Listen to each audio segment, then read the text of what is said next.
Greetings everyone, I'm Hoodie Angel Brandon. For Americans like me, it's Thanksgiving. A time for giving thanks for bountiful harvests and... Who am I kidding? We eat ourselves into a coma and then waddle off to stand in line and then beat each other over the chance to save on various products. America. And by the way, it happens to be my favorite holiday because food. But circling back to that original reason for the holiday, giving thanks for our harvests, I thought it'd be a good time to talk about another Harvest Moon game. Look, there aren't a lot of Thanksgiving-themed games out there. Now, of the many delectable games on the menu for today, I have selected Harvest Moon Save the Homeland for PlayStation 2. Let's dig in. Background information. Developed by Victor Interactive Software and published by Natsume, Harvest Moon Save the Homeland is a game that came out for the PlayStation 2 in July 2001 in Japan and November the same year in North America. And Europe didn't get it at all for some reason. Like its predecessors, it's a life sim game centered on building a successful farm. Kind of. It's actually a bit different from some of its predecessors, and resembling some of the more modern installments in that you have some very specific goals to follow. In fact, this game has a total of 9 different endings. I adore the Harvest Moon series. As some may recall, I already discussed Friends of Mineral Town at length. But where that was one I loved as a kid, this one never really stuck out that much to me. Now, I haven't played every game in the series, but I've played a fair few, so I feel like I kinda know what I'm talking about. What I like and don't like in regards to these games. So hopefully, we can see just why this one didn't click for me, and see if those criticisms were fair. Finally, this game was re-released for both PlayStation 3 and PlayStation 4. If you do want to play it, one of the re-releases is probably a better idea. With that said, I'm playing the PS2 version of the game because that's the one I both have and grew up with. So some of these criticisms may have been addressed in the re-releases. I don't really know. With that disclaimer out of the way, let's get to harvesting.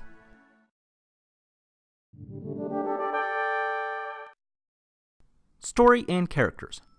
First thing I notice when I go to name my character, this is one of those games that gives a really limited number of spaces to input a name. In this case, 6. So I guess I'm just gonna be Hoodie Angel Bran, part of a balanced breakfast. The prize inside is disappointment. Also, this is before they started letting you choose a gender at the start. This one is only playable as a boy. Sorry ladies. The game opens with your father sending you to collect what few things your grandfather had at his farm before he passed away. The letter from your father also mentions that he might give the farm away and that some corporation wants to build a theme park in place of the town that currently exists. After investigating your grandfather's belongings, you encounter 3 harvest sprites attempting to find a way to halt the development of the theme park. They, alongside the harvest goddess, ask for your help. And suddenly I'm realizing just how useless the harvest goddess usually is in these games. You know, for being a goddess, she doesn't really do a whole lot. Anyway, naturally it falls to you to save the homeland, which actually never gets named. Ah yes, this place. What a charming name. Who can forget such wonderful Harvest Moon locations as Mineral Town, Forget-Me-Not Valley, Echo Village, Harmonica Town, and Unnamed Homeland. This game actually has a pretty small cast of characters, at least compared to some of the newer games, which actually works out nicely. Almost everyone is important in some way, either running a shop or being related to one of the various endings. It also gives a decent amount of room to flesh out these characters. Nice. In fact, a lot of these characters actually show up in later games, like Magical Melody. And I found that these characters feel a fair bit more fleshed out than usual for a Harvest Moon game. I felt like their dialogue was a little more varied, and the roles most of them played in the various endings gives each of them a chance to shine. So overall, they're pretty good here. Next, let's take a look at how things are presented, before we get into the bulk of the game. Presentation.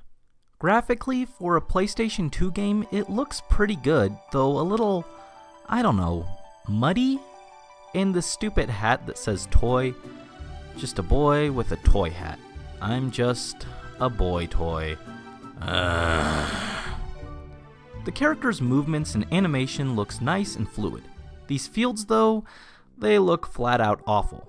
Now, I'm usually pretty lenient on things like graphics cause there are different artistic styles, and what looks good to one person may not appeal to someone else, and so on.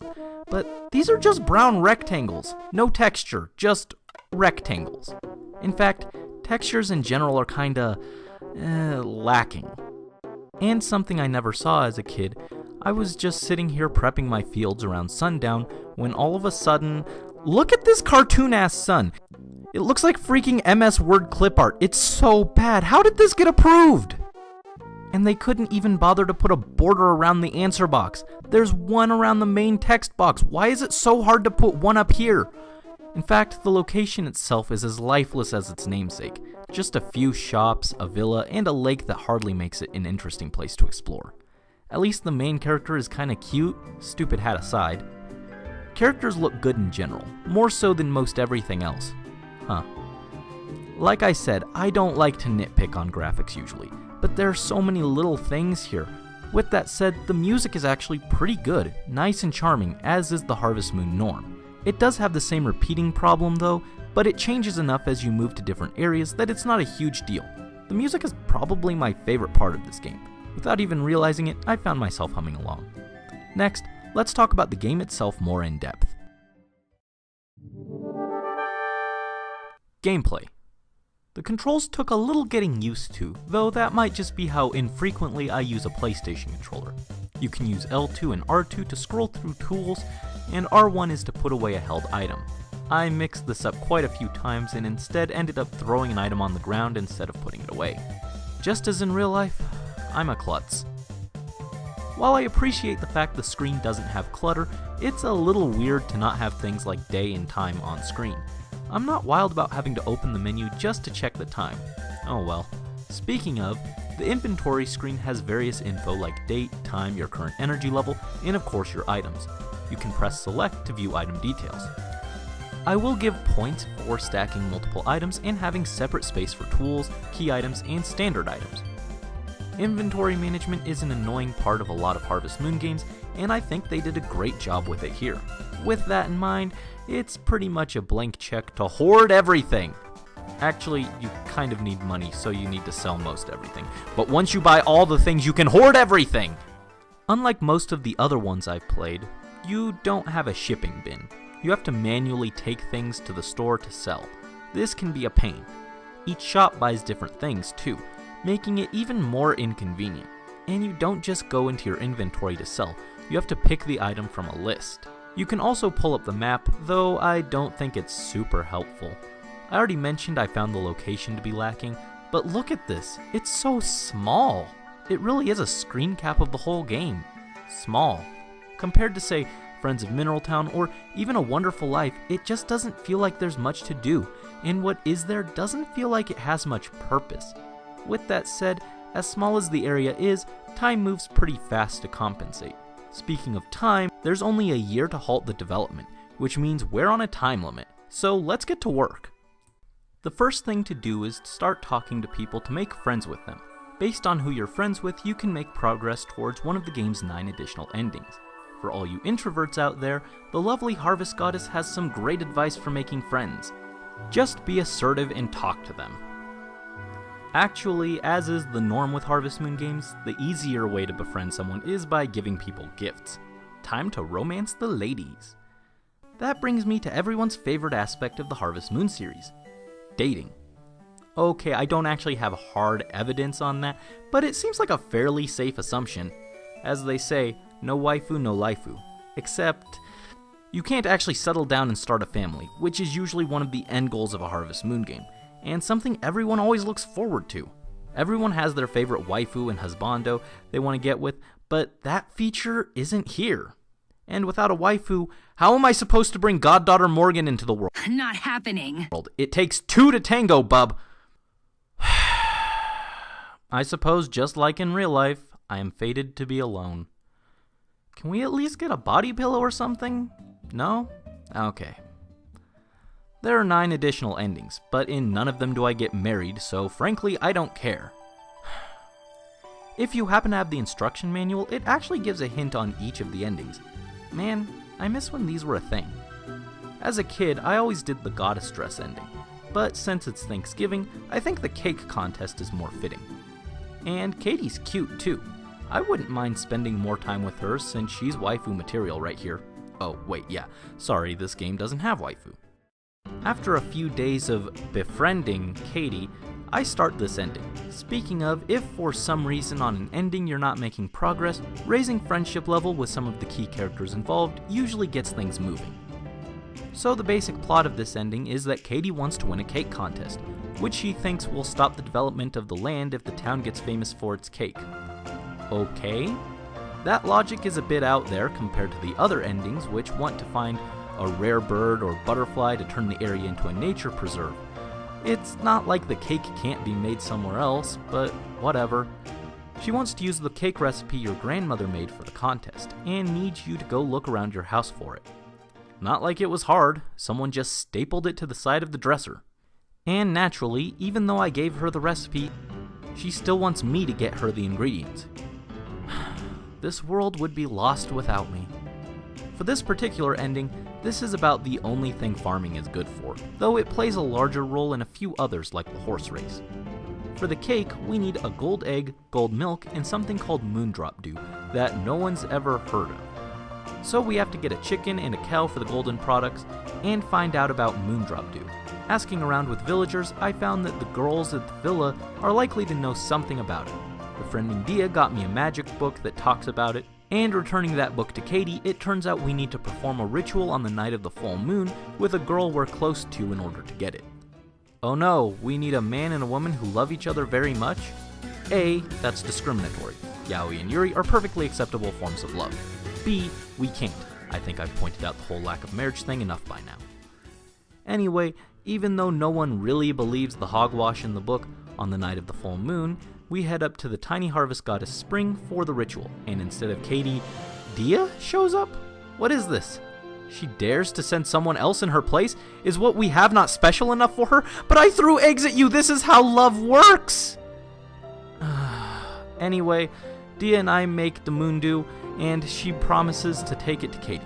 With that done, all we need is the golden products, which is going to take some time to get.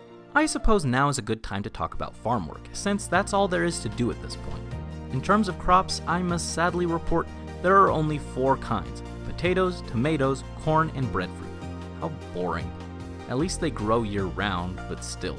No longer will I be able to form a sweet potato empire. Look upon my bountiful harvest and weep.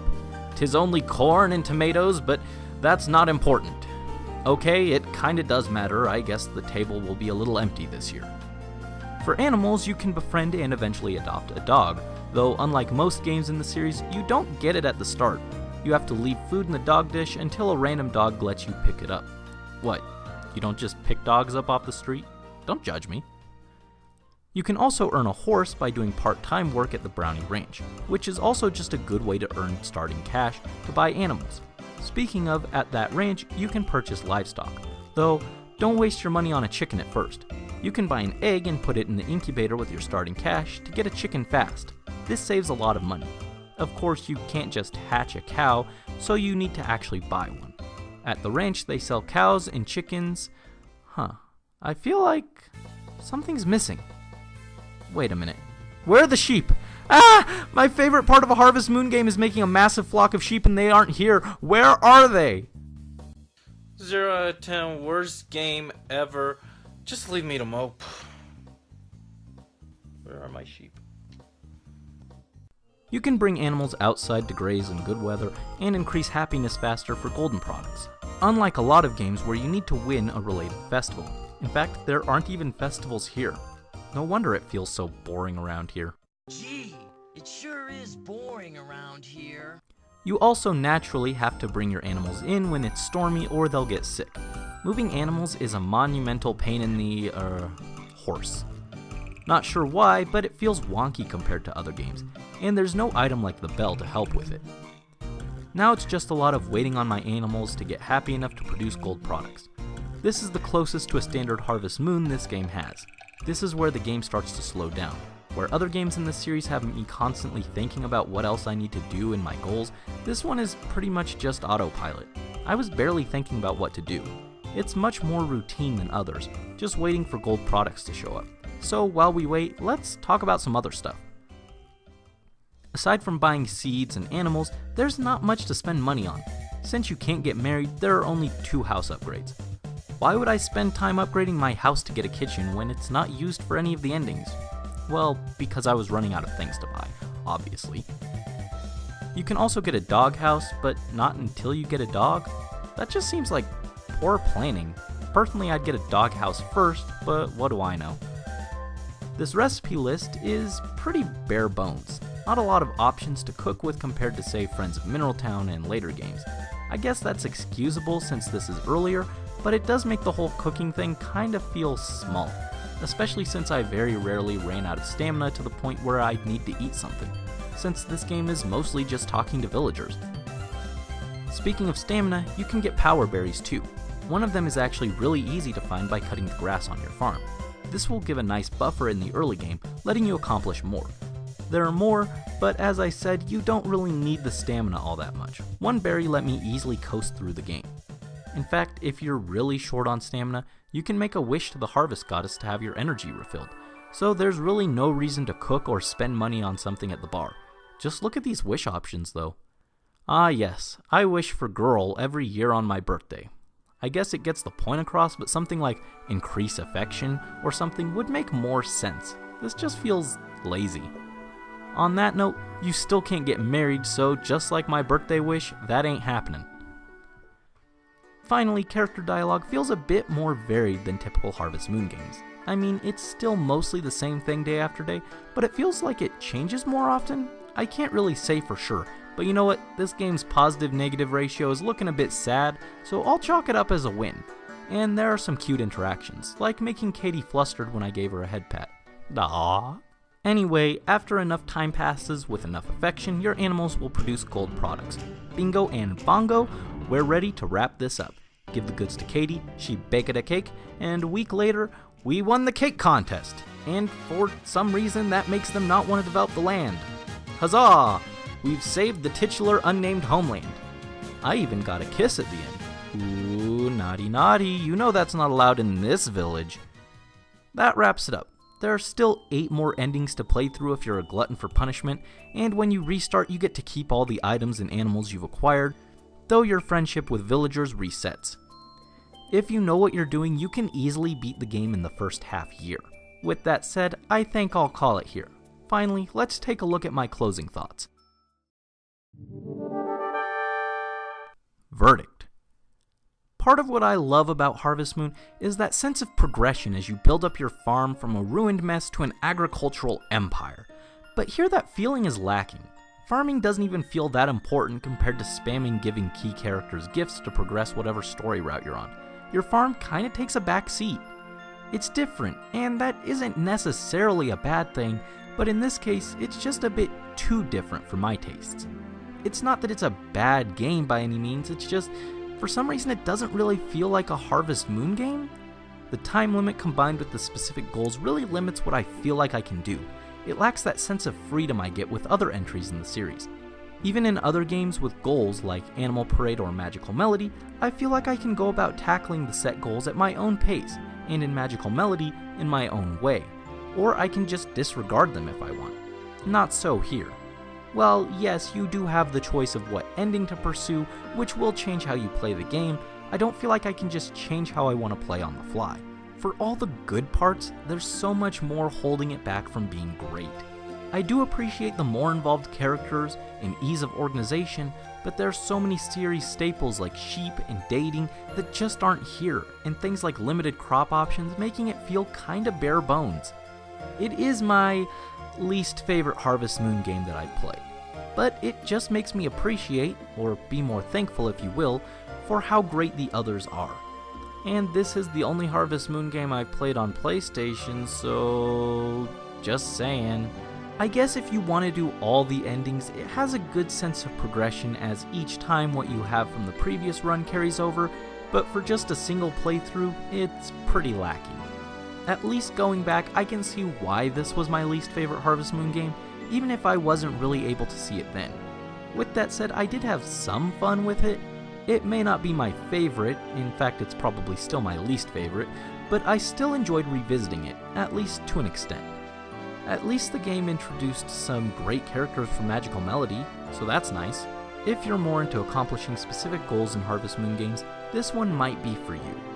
But if you just want to farm and do your own thing, get married or raise sheep, maybe skip this one. I don't think it's really anything special. So that's Harvest Moon Save the Homeland.